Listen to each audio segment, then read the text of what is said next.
Unfortunately,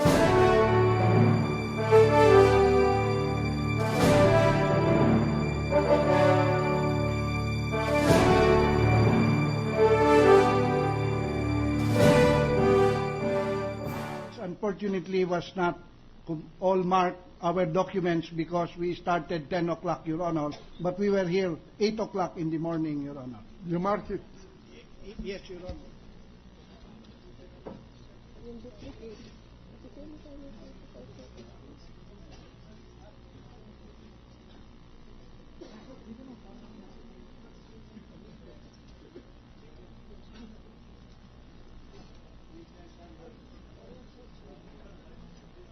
Witness handed to counsel, Your Honor, a document under the letterhead of the Bureau of Internal Will you kindly use the microphone, please? Thank you, Your Honor.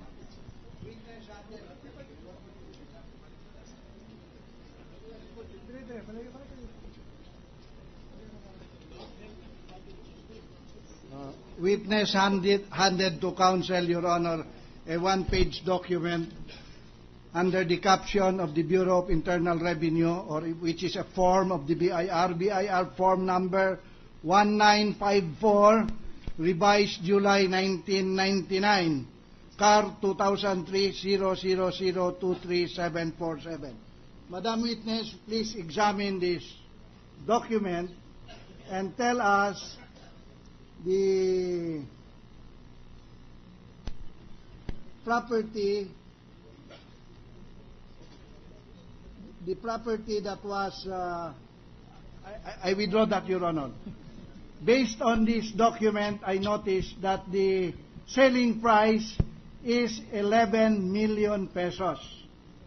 For identification purposes, I will request the Honorable Presiding Officer to allow the prosecution to mark this as exhibit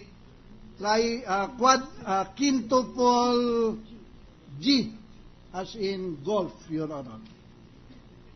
Mark it.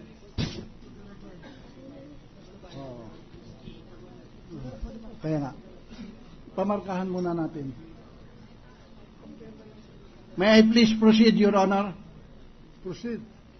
Who is the buyer in that transaction evidenced by that car? For record, please state his name. Your Honor, please, the best evidence will be the document itself. Yes, we know that, Your Honor, but if that is the objection of counsel, may I be permitted? Are you overruling me?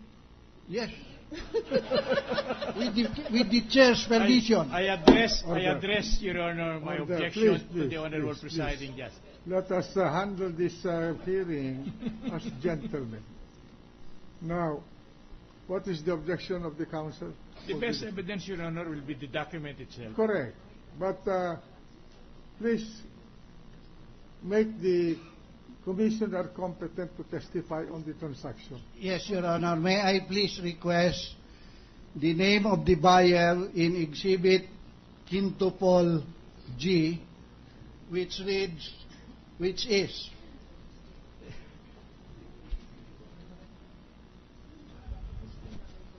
Cristina R. Corona, with taxpayer identification number 226-355-368, to be bracketed and marked Exhibit Quintuple G-1.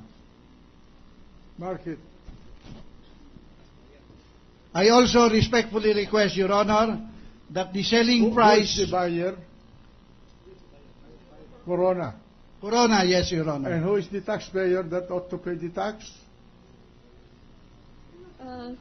Sir, for the capital gains tax, it's the seller who's supposed to pay it, but it is withheld by the buyer and remitted to the Bureau of Internal Revenue. The documentary stamp tax is dependent. And that's covered by withholding document?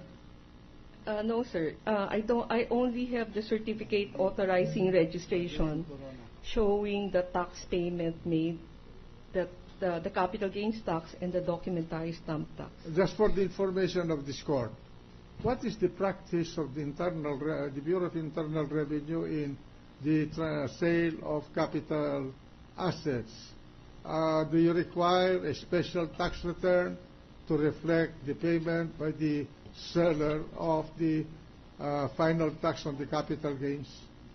Yes, sir. We require. Why did you not require it in this transaction? Sir, it is there, but the subpoena only required us to bring the certificate authorizing registration. So the return was filed by the seller, and this document is only a request by Mrs. Corona, Cristina Corona, to register the property. No, it's by the system of how the registry of deed can transfer property. They will need a certificate of authorizing registration. For purposes of the land registration office. Yes, sir. All Before right. they can Proceed. issue a new title. Thank you, Your Honor. May I please request the selling price of 11 million pesos as stated in the document to be likewise encircled and marked as Exhibit Quintupol G-2, Your Honor. Is there a need for that? The document itself will reflect the purchase price. Yes, Your Honor. Well, if you want to make very detailed markings of your exhibit, go ahead, but for No need for marking, Your Honor. Expeditiousness of this. Yes, Your Honor. no 11 million pesos is the selling price. Thank you, Your Honor. Yeah.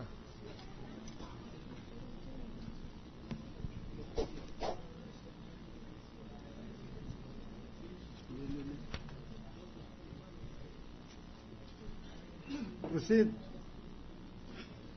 Do you have in your records?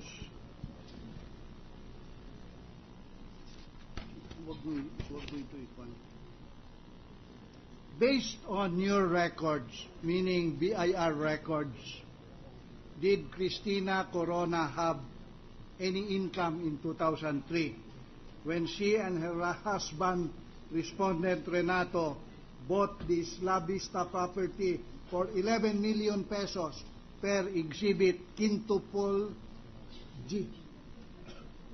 She was not registered as a taxpayer, and therefore, for all legal purposes, as far as the BIR is concerned, she had never earned any income prior to September 9, 2003.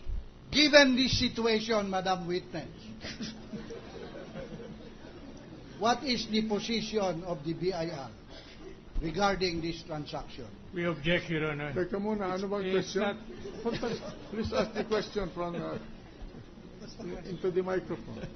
Your Honor, there is already an answer by the witness. Then we move to strike out the answer, Your Honor. Kindly allow me to finish, counsel. Allow the counsel for the prosecution to please finish. Explain. There is already evidence on record that Mrs. Corona purchased property known as La Vista in 2003 for 11 million pesos. And so? There is also evidence on record in the form of the sworn testimony of this witness that Cristina Corona did not have any form of income at all in 2003. My question now, Your Honor, is this.